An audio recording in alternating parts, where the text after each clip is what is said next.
Veteran shunned by neighbors for living in trailer, then they discover his secret. The sun-drenched streets of Maple Grove stretched out in neat, orderly rows, each house a mirror image of perfection. Pristine lawns, manicured hedges, and gleaming vehicles in driveways painted a picture of suburban bliss. It was a place where appearances reigned supreme, and social standing was currency more valuable than gold. In this carefully curated world, the slightest deviation from the norm stood out like a crack in a flawless porcelain vase. At the very edge of this idyllic neighborhood, where the perfectly paved roads gave way to an untamed field, sat an anomaly that would soon become the talk of Maple Grove. A small, weathered trailer had appeared seemingly overnight, its faded blue paint and slightly rusted edges a stark contrast to the polished facades surrounding it. The trailer's lone occupant, a middle-aged man named Jack, had quietly taken up residence on the empty plot of land, his arrival as unassuming as the dwelling he called home. For the first few days, Jack's presence went largely unnoticed. The residents of Maple Grove, caught up in their daily routines of work, social engagements, and maintaining their immaculate properties, barely registered the newcomer. But as the days turned into weeks, whispers began to circulate. Eyes lingered a little longer on the trailer during morning jogs or evening walks. Curious glances were cast towards the solitary figure who occasionally emerged to tend to a small patch of earth he had cleared for a modest garden. Jack, for his part, seemed oblivious to the growing attention. He went about his business quietly, his weathered hands working tirelessly on his trailer, or coaxing life from the soil in his makeshift garden. His appearance was as humble as his dwelling: worn jeans, faded flannel shirts, and a cap that had seen better days. There was a certain weariness etched into the lines of his face, a story written in the slump of his shoulders that spoke of experiences far removed from the sheltered lives of Maple Grove's residents. As curiosity gave way to concern, and concern to disdain, the neighborhood's social fabric began to shift. At first, it was just hushed conversations over garden fences or during book club meetings. "Have you seen that awful trailer?" Mrs. Peterson would whisper, her perfectly manicured nails tapping nervously on her coffee cup. "It's bringing down the whole tone of the neighborhood." Mr. Johnson, while mowing his lawn with meticulous precision, would nod towards the trailer and mutter to his neighbor, "Someone ought to do something about that eyesore. What if people start thinking this is the kind of neighborhood where just anyone can park their mobile home?" The children of Maple Grove, always quick to pick up on the undercurrents of adult tension, began to weave their own tales about the mysterious newcomer. "I heard he's a criminal on the run," one would whisper during recess. "My dad says he's probably just lazy and doesn't want to work for a real house," another would reply, parroting overheard adult conversations. As the days passed, the initial curiosity soured into something uglier. When Jack would make his infrequent trips to the local grocery store, he found himself surrounded by a bubble of silence. Conversations would halt as he passed, only to resume in furious whispers once he was out of earshot. Smiles became forced, greetings clipped and cold. It was as if by unanimous, unspoken agreement, the residents of Maple Grove had decided that Jack was an intruder, a blemish on their perfect community that needed to be removed. At the heart of this growing hostility were Mr. and Mrs. Willis, the unofficial leaders of Maple Grove's social hierarchy. Their sprawling Victorian home, with its perfectly trimmed rose bushes and gleaming white picket fence, stood as a beacon of everything the neighborhood aspired to be. Mrs. Willis, with her impeccable fashion sense and razor-sharp smile, was the quintessential suburban queen bee. Her husband, a successful businessman with political aspirations, saw Jack's presence as a personal affront to everything he had worked to build. "It's not just about property values," Mr. Willis would argue during their dinner parties, his voice carrying just loud enough to ensure all guests could hear. "It's about standards. We've worked hard to make Maple Grove what it is. We can't let it all go to waste because of one undesirable." The word undesirable hung in the air, heavy with implication. It was a label that stuck, spreading through the neighborhood like wildfire. Soon, Jack wasn't just the man in the trailer.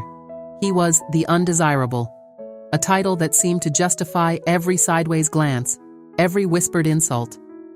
Through it all, Jack remained silent. He weathered the cold shoulders and disapproving looks with the same quiet resilience he applied to fixing his trailer or tending his garden. If the hostility of his neighbors affected him, he gave no outward sign. His days followed the same simple routine: up with the sun, work on his small plot of land, care for his aging dog Buddy, and retreat into the solitude of his humble home as evening fell. But even the most stoic of individuals can't help but feel the weight of constant judgment.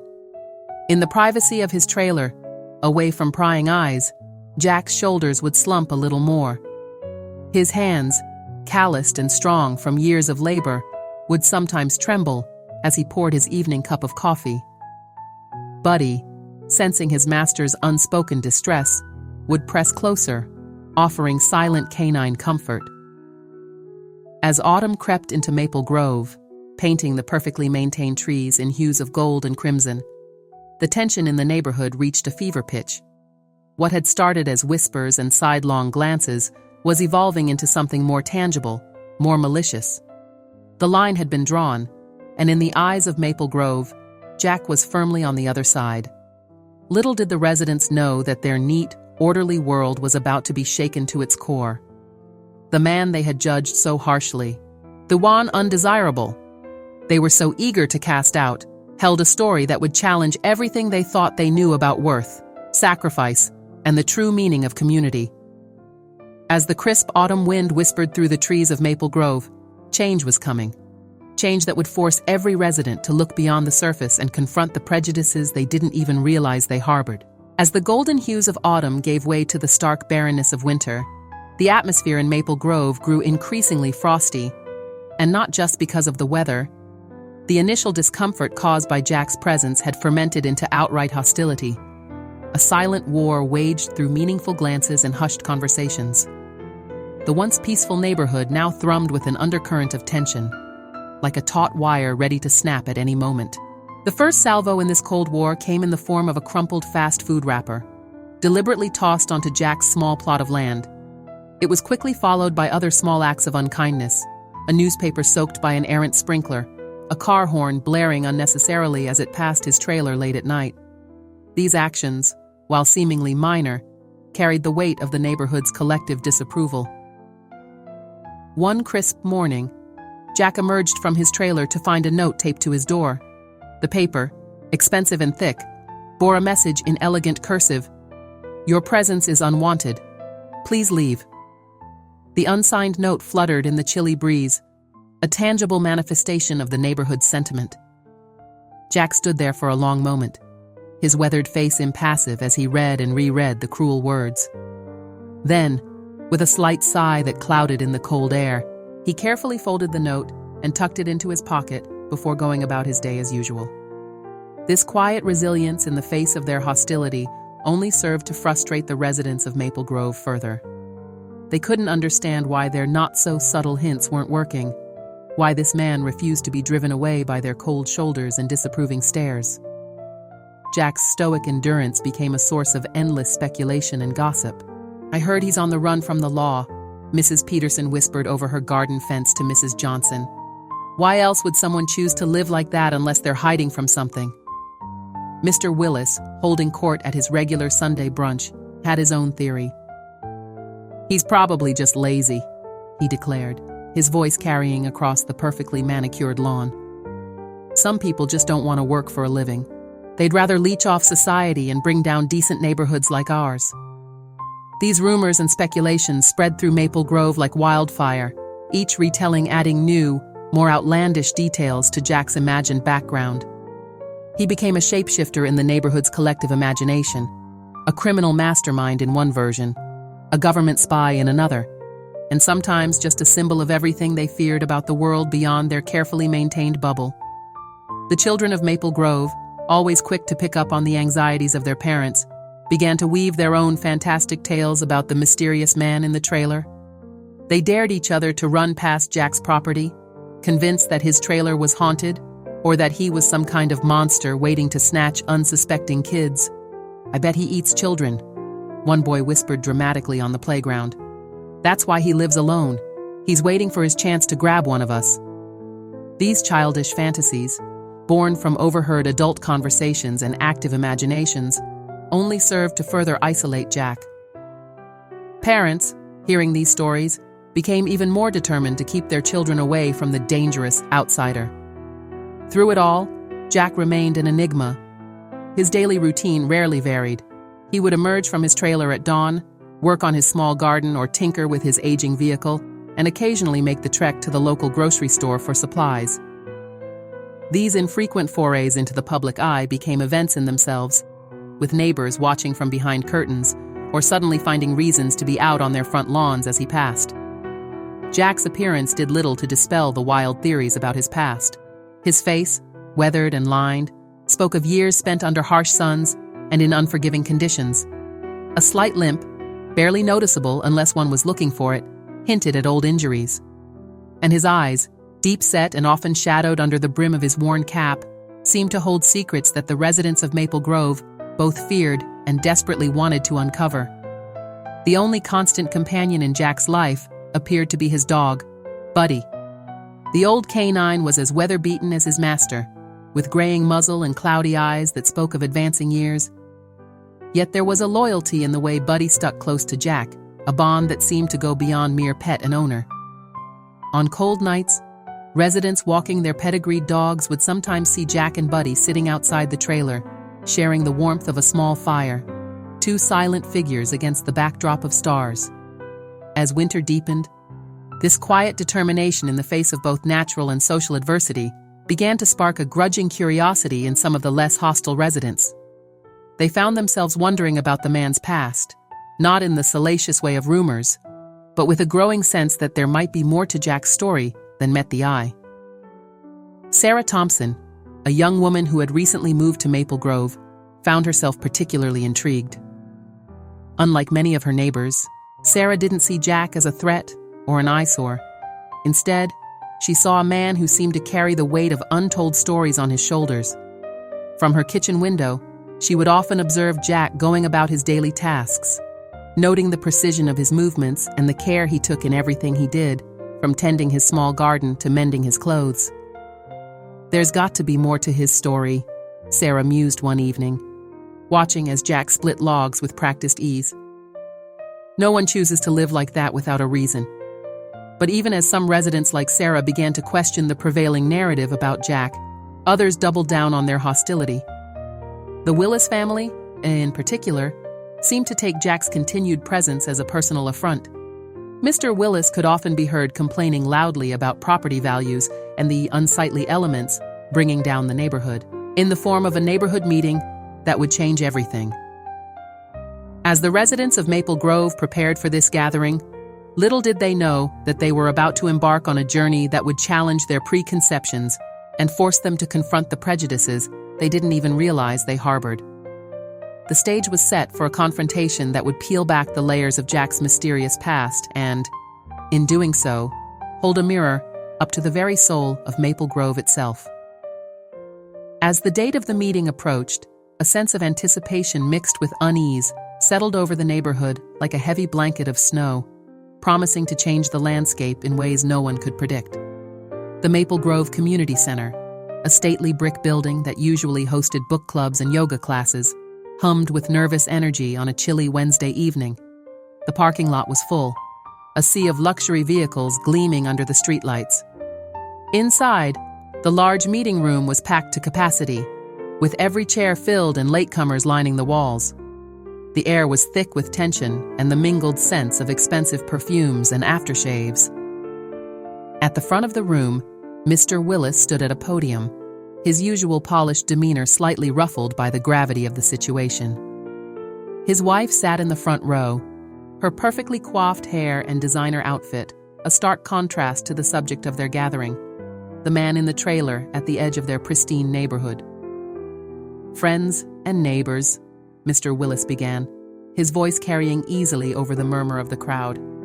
"We're here tonight to address an issue that has been troubling our community for far too long."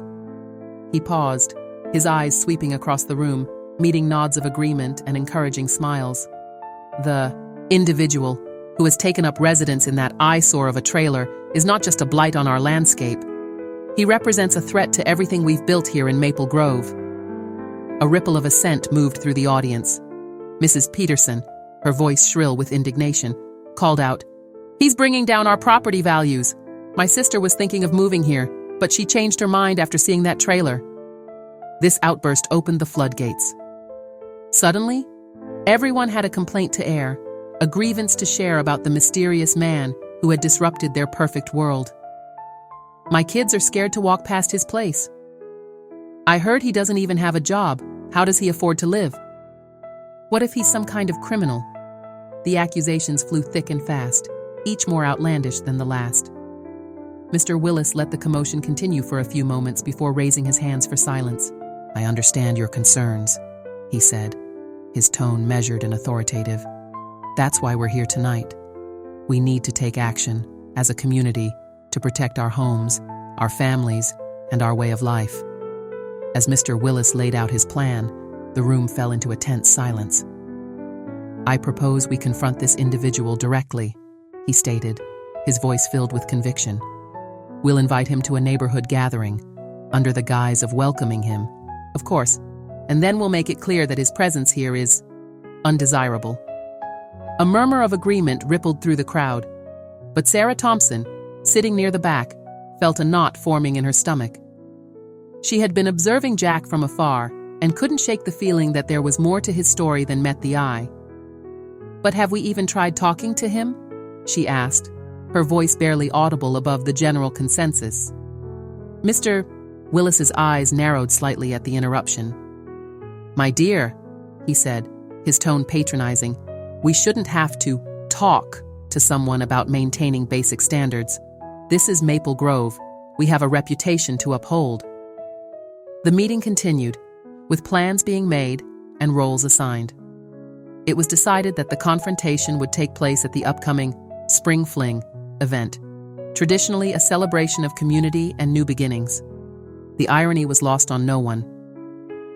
As the meeting adjourned, Sarah lingered, watching as her neighbors filed out, their faces a mix of determination and barely concealed excitement at the drama unfolding in their usually uneventful lives. She couldn't help but wonder if they were making a terrible mistake. The next few days saw a flurry of activity in Maple Grove. Under the guise of preparing for the Spring Fling, residents busied themselves with elaborate decorations and menu planning. But beneath the festive exterior, there was an undercurrent of anticipation, a sense that they were preparing for battle rather than a celebration. On the morning of the event, Jack received his invitation. It came in the form of a cheerful flyer, slipped under his trailer door. "Join us for the Maple Grove Spring Fling," it proclaimed in bright, friendly letters. "All residents welcome."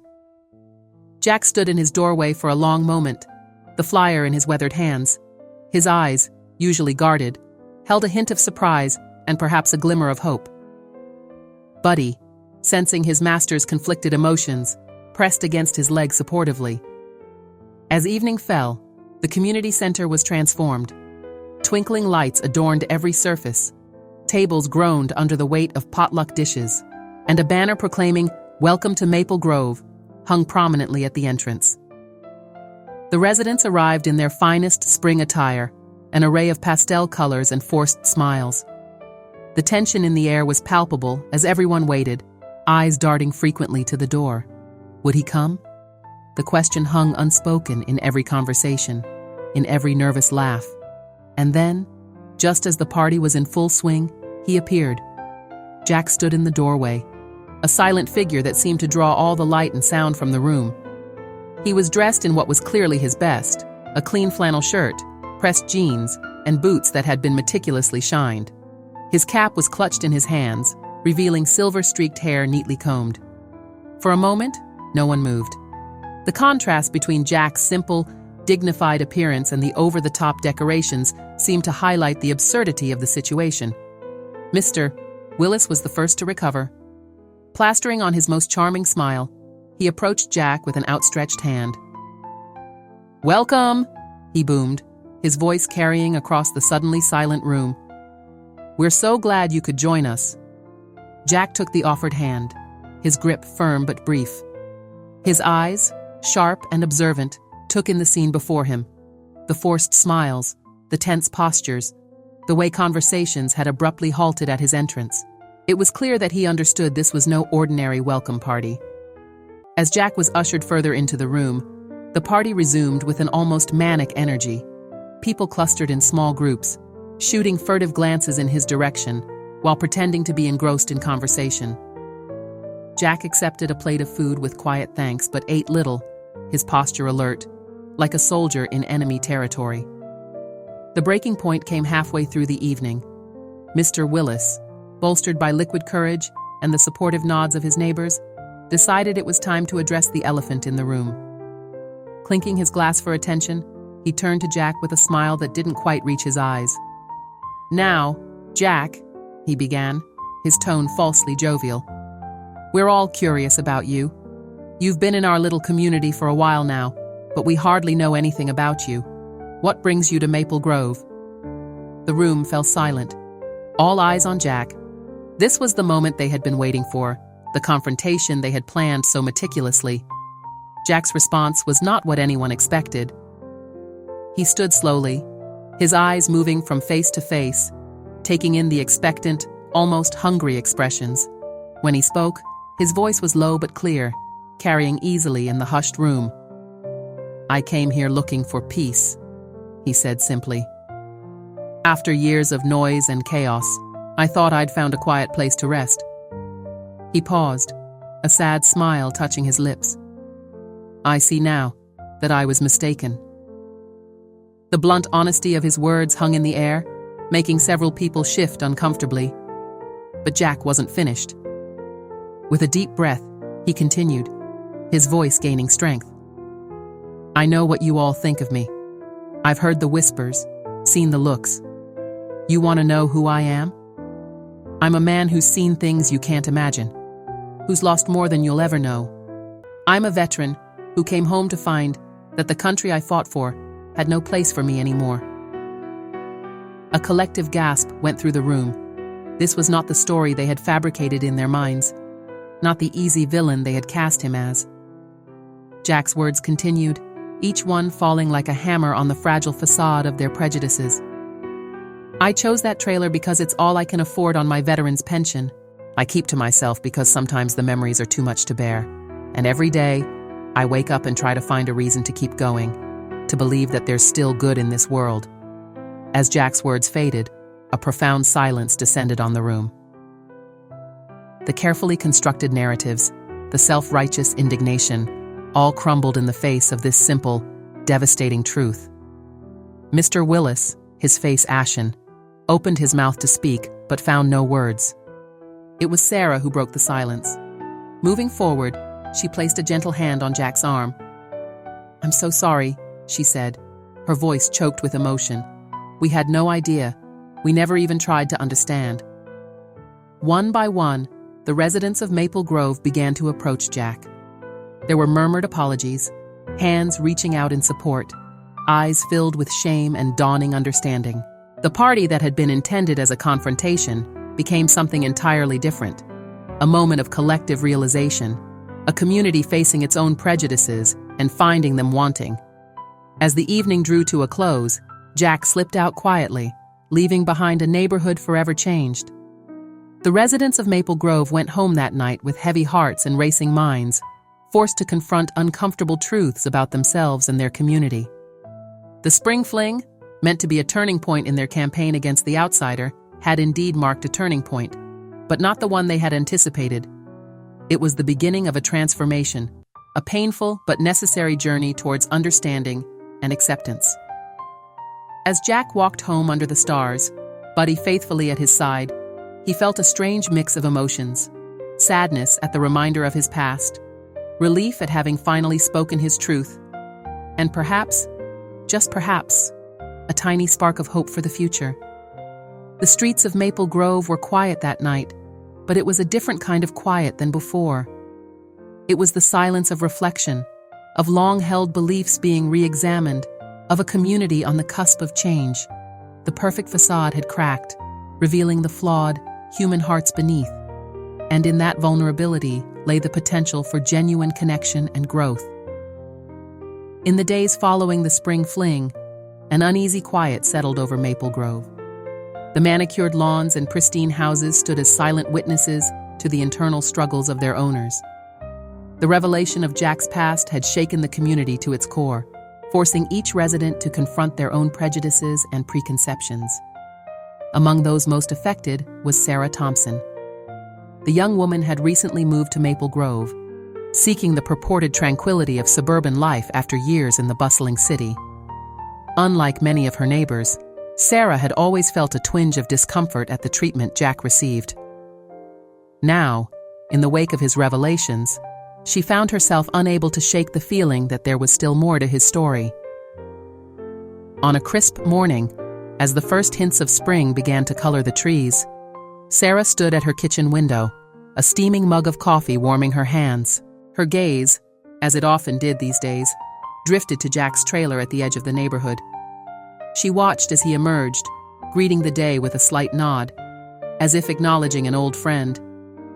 There was a dignity in his movements, a quiet strength that she had never fully appreciated before. As Jack began his daily routine, tending to his small garden with meticulous care, Sarah made a decision. Setting down her mug with a soft clink, she grabbed a jacket and headed out the door. It was time, she decided, to bridge the gap that the community had created. The walk to Jack's trailer felt longer than it should have. With each step, Sarah's resolve wavered. What would she say? How would he react? The memory of the spring fling hung heavily in the air, a reminder of the community's collective shame. Before she could change her mind, Sarah found herself at the edge of Jack's property. Up close, she could see that what many had dismissed as an eyesore was actually a home carefully maintained, despite limited resources. The small garden, which from a distance had seemed haphazard, revealed itself to be a thoughtfully planned array of vegetables and herbs. Jack looked up from his work, surprise flickering across his weathered features at the sight of Sarah standing uncertainly at the boundary of his land. For a moment, neither spoke, the silence broken only by the distant chirping of birds and the soft whine of Buddy, who had emerged from the trailer to investigate the visitor. "Good morning," Sarah finally managed, her voice sounding unnaturally loud in the quiet morning air. I hope I'm not interrupting." Jack straightened slowly, wiping his hands on his jeans. His eyes, guarded but not unkind, met Sarah's. "Not at all," he replied, his voice gravelly but warm. "What can I do for you, Miss Thompson?" "Sarah Thompson," she supplied quickly. "I live just down the street. I wanted to apologize for everything, the way we've all treated you. It's not right." A flicker of emotion passed across Jack's face, too quick for Sarah to decipher. He was silent for a long moment, and Sarah found herself holding her breath, waiting for his response. "Thank you," Jack finally said, his words carefully measured. "That's kind of you to say." Encouraged by his response, Sarah took a tentative step forward. "I was wondering. Well, I made too much breakfast this morning. Some eggs, bacon, toast. I thought maybe you'd like some." It was a transparent excuse, and they both knew it, but something in Jack's posture softened slightly. He glanced at the trailer, then back at Sarah, a hint of a smile tugging at the corners of his mouth. "That's very neighborly of you, Miss Thompson. I wouldn't want it to go to waste." And just like that, the ice was broken. Sarah found herself seated at Jack's small table, a chipped plate in front of her holding a share of the breakfast she had brought. Jack sat across from her, his presence filling the tiny space of the trailer. Buddy lay at their feet, his tail thumping occasionally against the floor in contentment.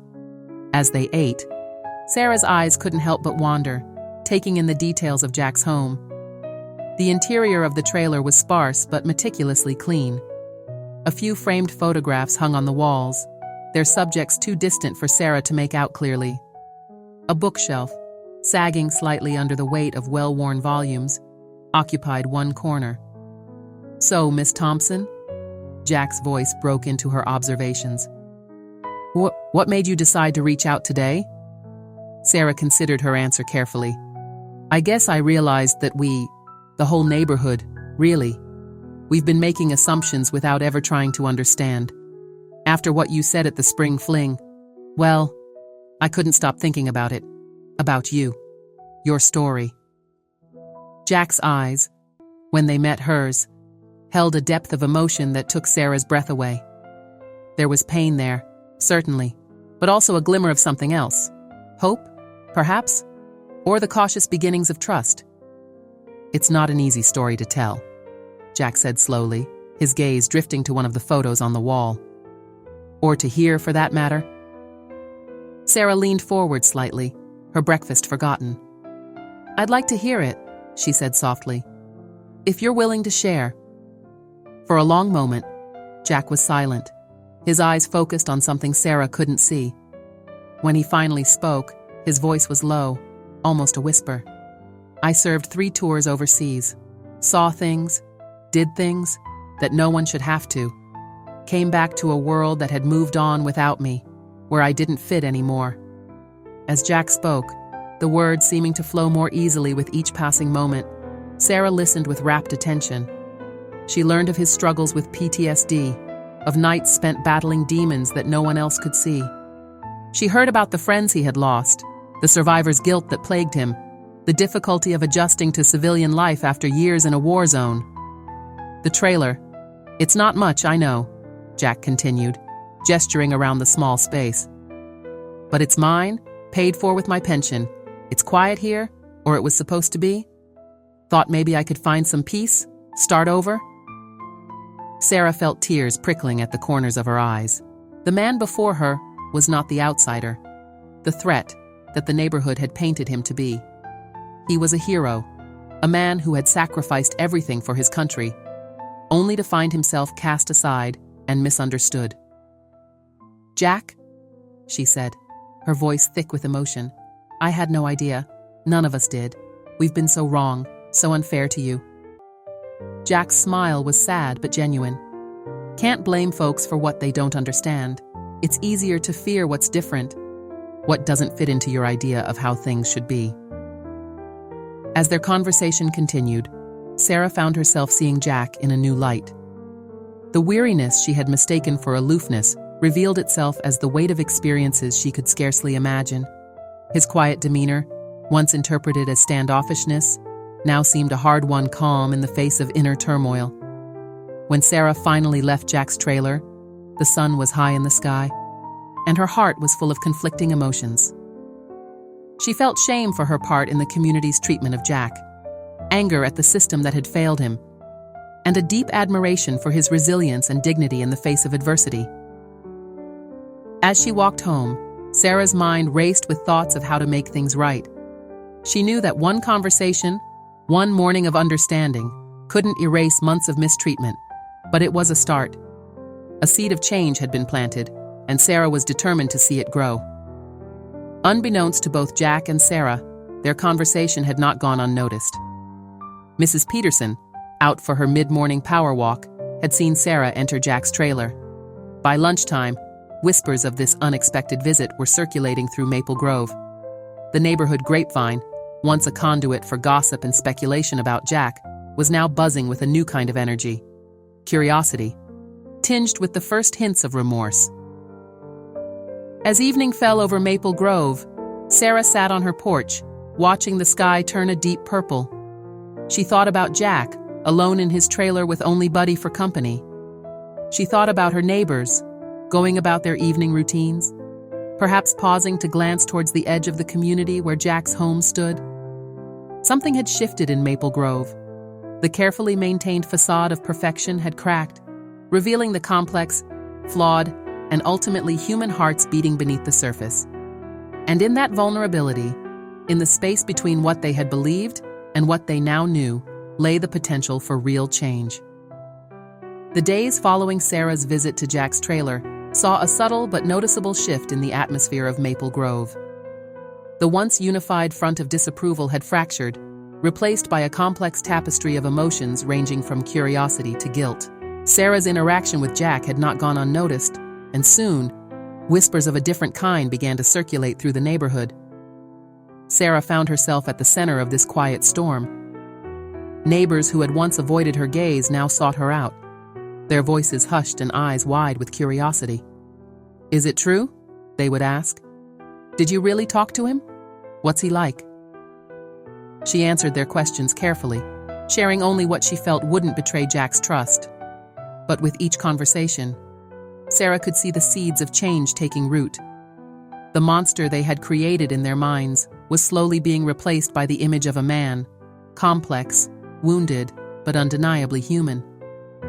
As for Jack, life continued much as it always had. He tended his garden, walked Buddy, and went about his routine with the same quiet dignity that had initially set him apart from his neighbors. But those who looked closely might have noticed a subtle change, a slight relaxation in his shoulders, perhaps, or the occasional nod of acknowledgement when he passed a neighbor on the street. It was on a warm afternoon, about a week after her initial visit, that Sarah found herself once again approaching Jack's trailer.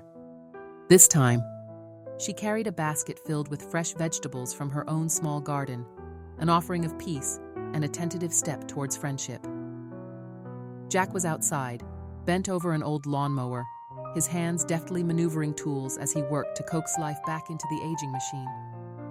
He looked up at the sound of Sarah's approach, a ghost of a smile flickering across his face. "Miss Thompson," he greeted her, wiping his hands on a rag. "Twice in 1 week. To what do I owe the pleasure?"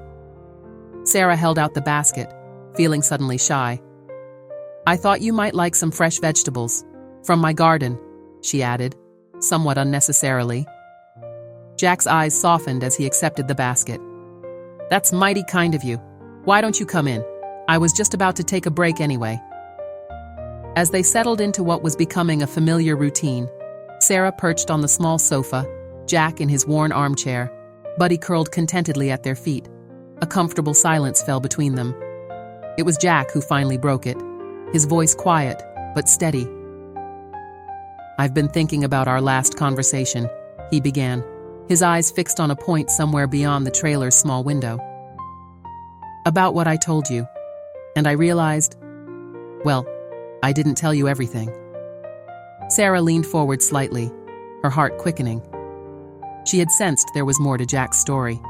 Sarah's breath caught in her throat as she recognized the distinctive shape and ribbon of the Medal of Honor, the highest military decoration presented by the United States government to members of the armed forces. "It was during my second tour," Jack began, his voice taking on a distant quality, as if he were seeing not the inside of his trailer, but the dusty, dangerous landscapes of a far-off war zone. "Our unit was ambushed, heavy fire from all sides. We were pinned down, taking casualties." As Jack spoke, painting a vivid picture of chaos and bravery, Sarah found herself transported. She could almost hear the crack of gunfire, feel the choking dust, sense the fear and determination that must have filled the air. "There was a group of civilians caught in the crossfire," Jack continued. "Women, children. They were going to be slaughtered if someone didn't do something. So I did." The story that followed was one of extraordinary courage.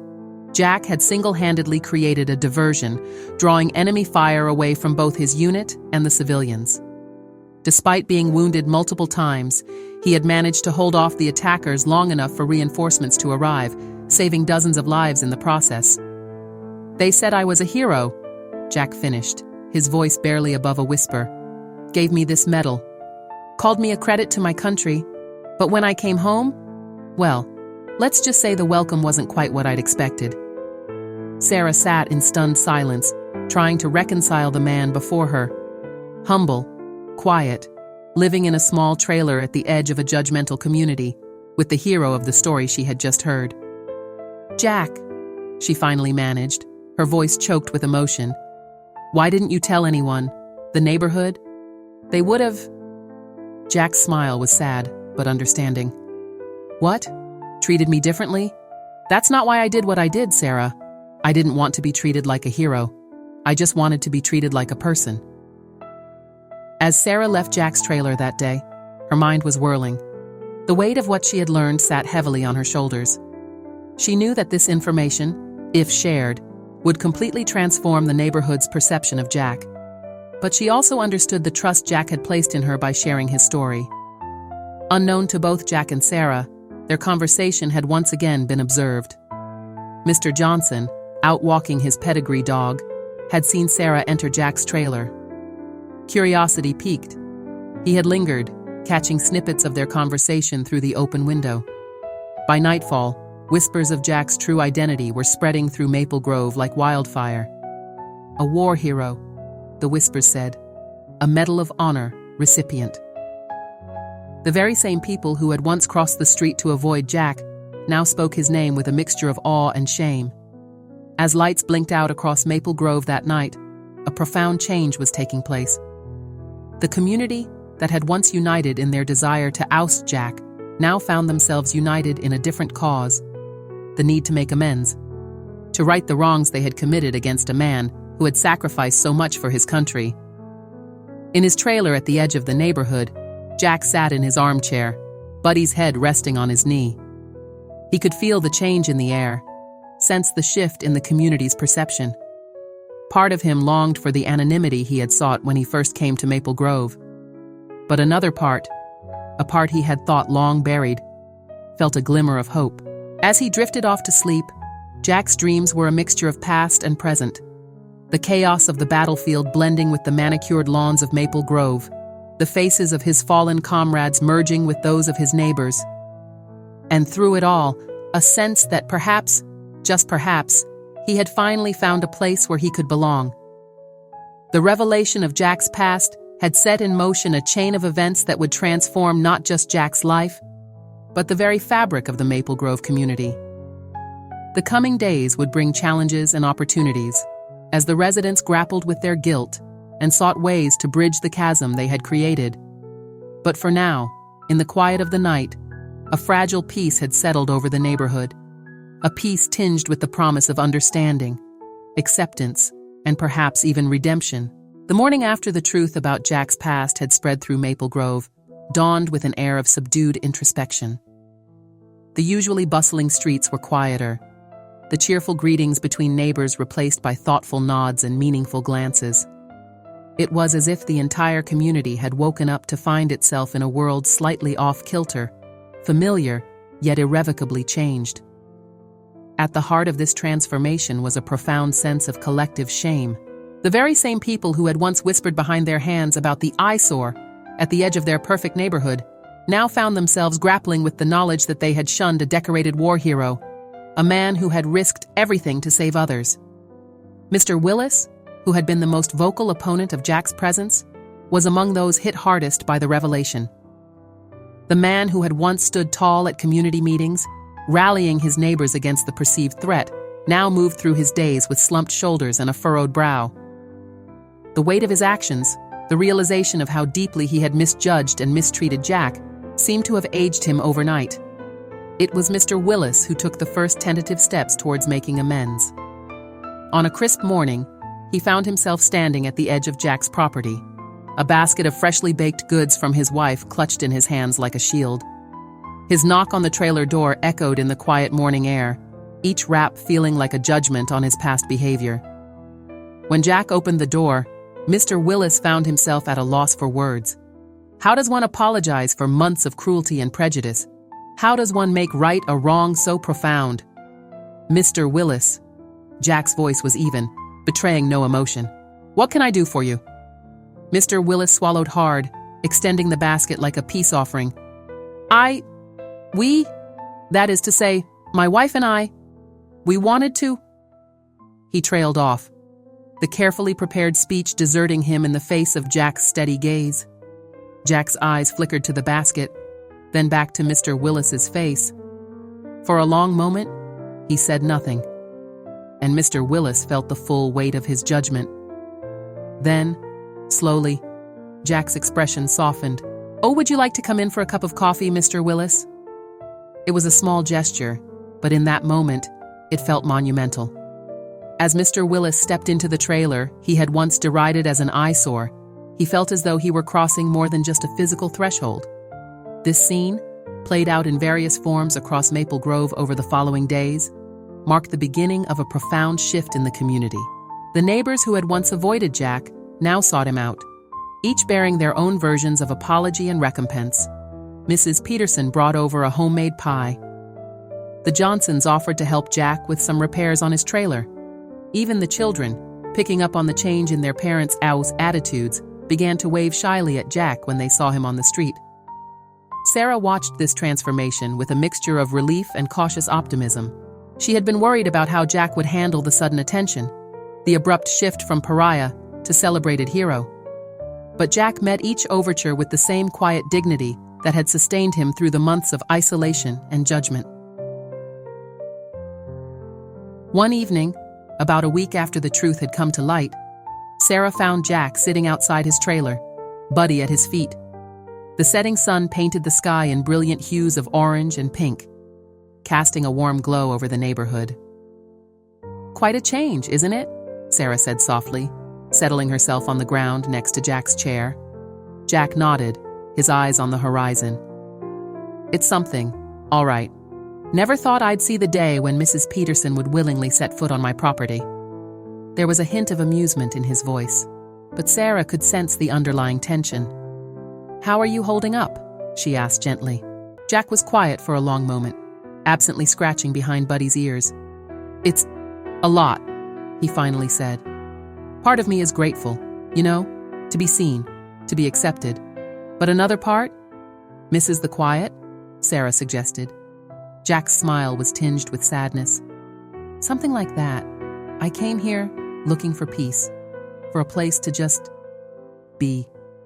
Now I feel like I'm on display, the hero, the spectacle."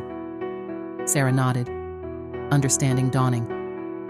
The community's efforts to make amends, while well-intentioned, had thrust Jack into a spotlight he had never sought. In their eagerness to right their wrongs, they were once again failing to see Jack for who he truly was. Not a hero to be celebrated or a curiosity to be examined, but a man seeking acceptance and peace. As if reading her thoughts, Jack continued, "Don't get me wrong. I appreciate what they're trying to do. It's just, I'm not sure they're doing it for the right reasons, They're not seeing me. They're seeing the medal, the story, not the person." Sarah felt a surge of protectiveness. "What can I do?" she asked. "How can I help?" Jack's smile this time was genuine, reaching his eyes. "You already have cure, Sarah. You saw me before all this. You reached out when no one else would. That means more than all the pies and apologies in the world." As they sat in companionable silence, watching the sun sink below the horizon, Sarah's mind was racing. She understood now that true acceptance, true community, couldn't be built on guilt or hero worship. It had to come from a place of genuine understanding and respect. The next day, Sarah called a community meeting. Unlike the previous gatherings, charged with hostility and fear, this one was marked by a somber, reflective atmosphere. As Sarah stood before her neighbors, she felt the weight of responsibility on her shoulders. "We've all been trying to make things right with Jack," she began, her voice steady. "And that's good. That's important. But I think we're going about it the wrong way." She went on to explain what she had learned from Jack, not about his heroic deeds or his medal, but about the man himself. His desire for peace, his need for acceptance not as a hero, but as a fellow human being. As she spoke, she could see understanding dawning on the faces around her. "So what do we do?" Mr. Willis asked, his voice uncharacteristically subdued. Sarah smiled. "We start over. We treat Jack not as a hero, not as an outsider, but as a neighbor. We invite him to our barbecues not because we feel guilty, but because we genuinely want him there. We offer him help, not to ease our consciences, but because that's what neighbors do for each other." As the meeting adjourned, there was a new sense of purpose in the air. The residents of Maple Grove left with a deeper understanding of what true community meant. Not a facade of perfection, but a genuine acceptance of each individual, with all their complexities and imperfections. In the days that followed, the change in Maple Grove was subtle but profound. The constant stream of visitors to Jack's trailer slowed, replaced by genuine invitations to community events. Conversations with Jack became less about his past heroics and more about everyday life, gardening tips, local news, or simply sharing a cup of coffee. The neighborhood's attitude shifted from reverence to respect, from awe to acceptance. One sunny Saturday morning, about a month after the revelation of Jack's past, the true extent of this transformation became apparent. Jack emerged from his trailer to find Mr. Johnson struggling with a stubborn lawnmower at the edge of his property. "Having some trouble there, Mr. Johnson?" Jack called out, his voice tinged with amusement. Mr. Johnson looked up, wiping sweat from his brow. "This old thing's seen better days, I'm afraid. Can't seem to get it started." Without hesitation, Jack made his way over. "Mind if I take a look? I've got a bit of experience with temperamental machinery." As Jack knelt beside the lawnmower, his hands moving with practiced ease over the engine, Mr. Johnson watched with a mixture of gratitude and wonder. This simple act of neighborly help, so common in most communities, felt monumental in the context of their shared history. "You know," Mr. Johnson said after a moment, his voice thoughtful, "I don't think I ever properly apologized for how we treated you when you first arrived." Jack paused in his work, looking up at Mr. Johnson. "Water under the bridge," he said simply. Mr. Johnson shook his head. "No, it's not. What we did, what I did, it wasn't right, and I'm sorry. Not because of your medal or what you did in the war, but because no one deserves to be treated that way. We were wrong, plain and simple." Jack stood slowly, wiping his hands on his jeans. He regarded Mr. Johnson for a long moment, his expression unreadable. Then, to Mr. Johnson's surprise, he smiled. "Apology accepted, neighbor. Now, let's see about getting this mower running, shall we?" As the two men bent over the lawnmower, their heads close together, as Jack explained the intricacies of the engine, Sarah watched from her porch. The sight of Jack and Mr. Johnson working together, their conversation punctuated by occasional laughter, filled her with a sense of quiet joy. This scene became increasingly common in Maple Grove. Jack, once the outsider, was now a fixture in the community. His skills, honed during his military service and years of self-reliance, made him a valued neighbor.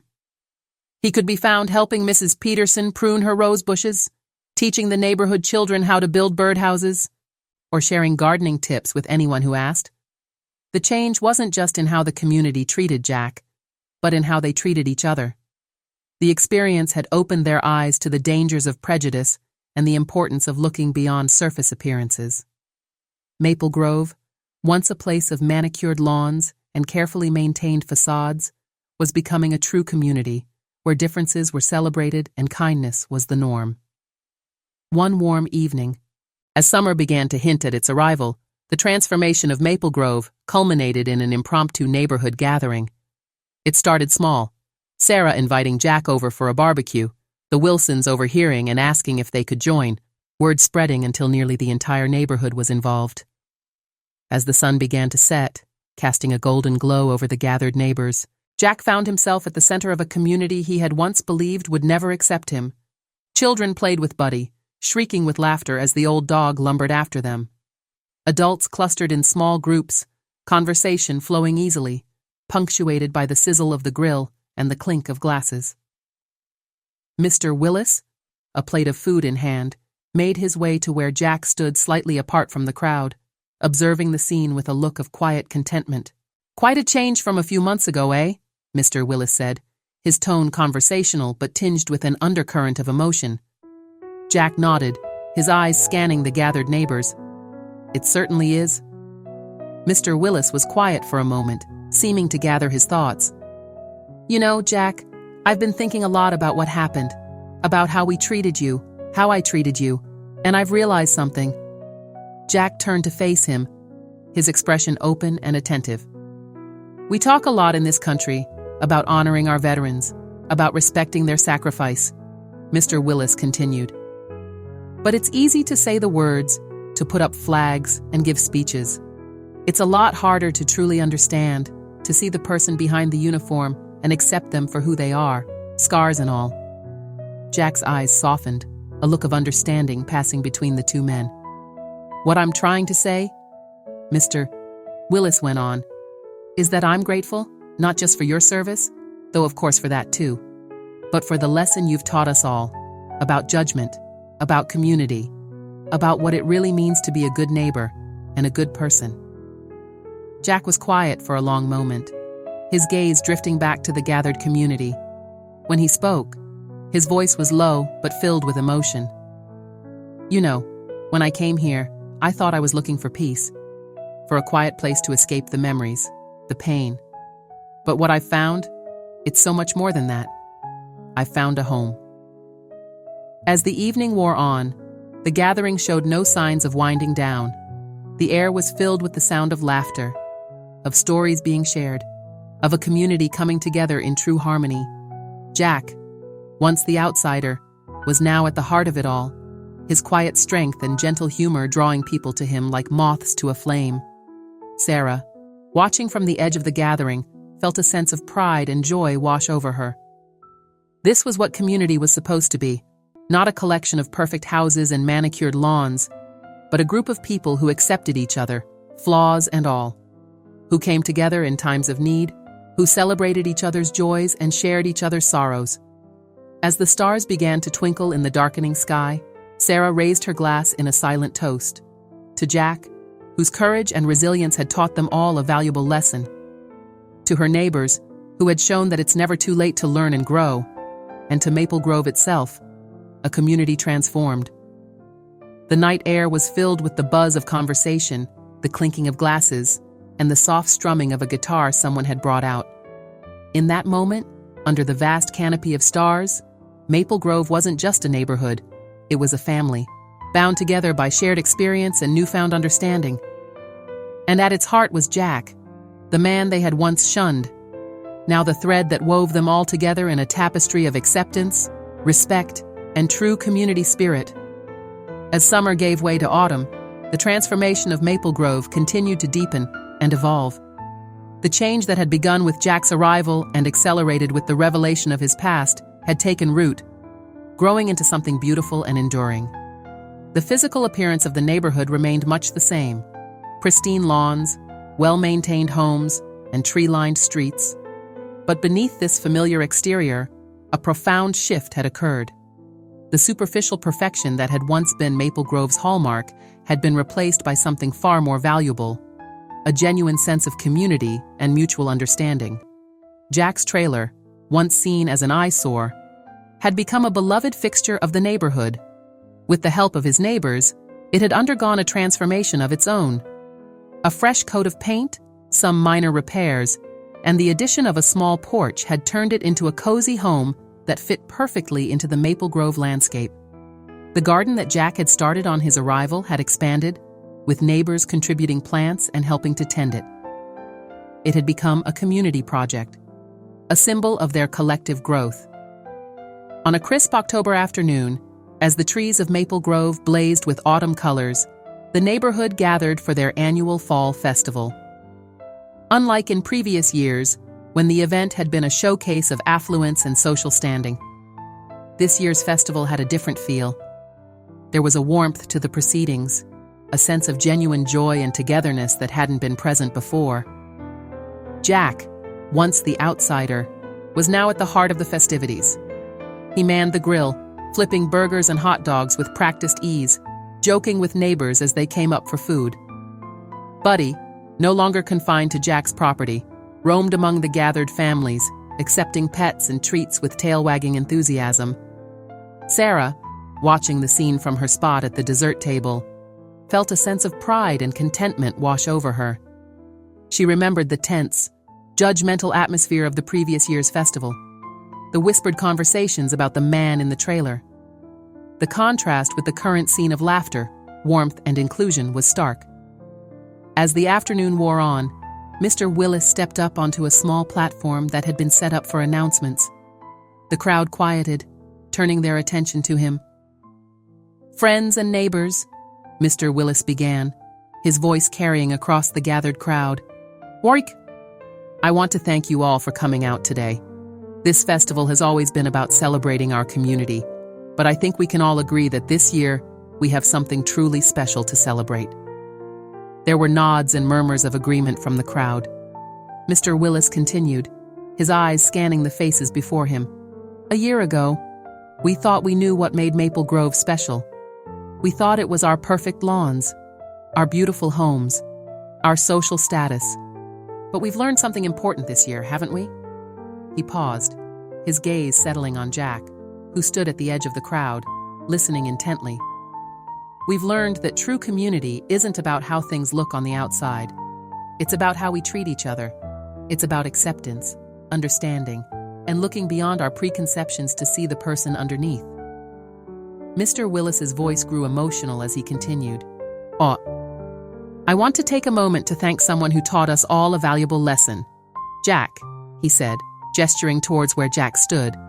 You came to us seeking peace, and instead, you gave us something invaluable. You showed us what real strength looks like, what real heroism is.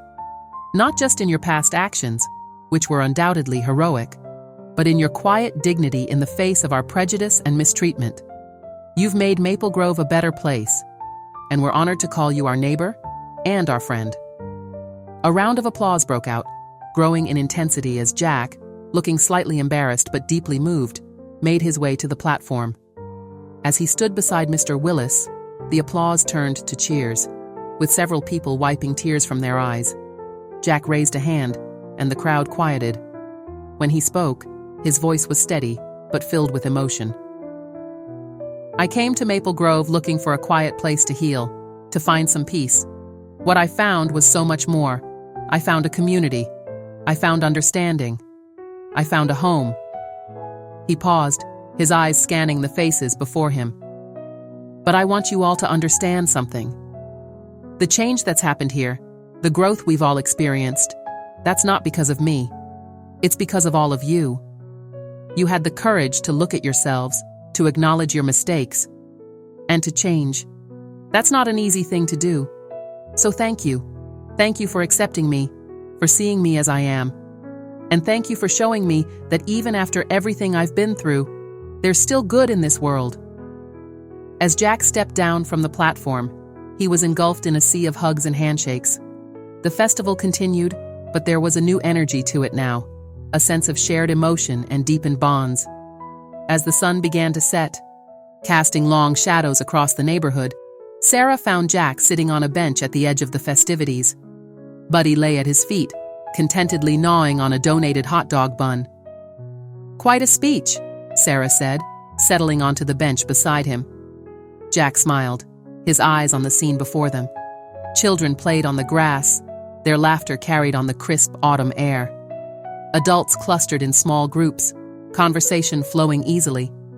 It was a scene of community in its truest sense. I meant every word, Jack said quietly.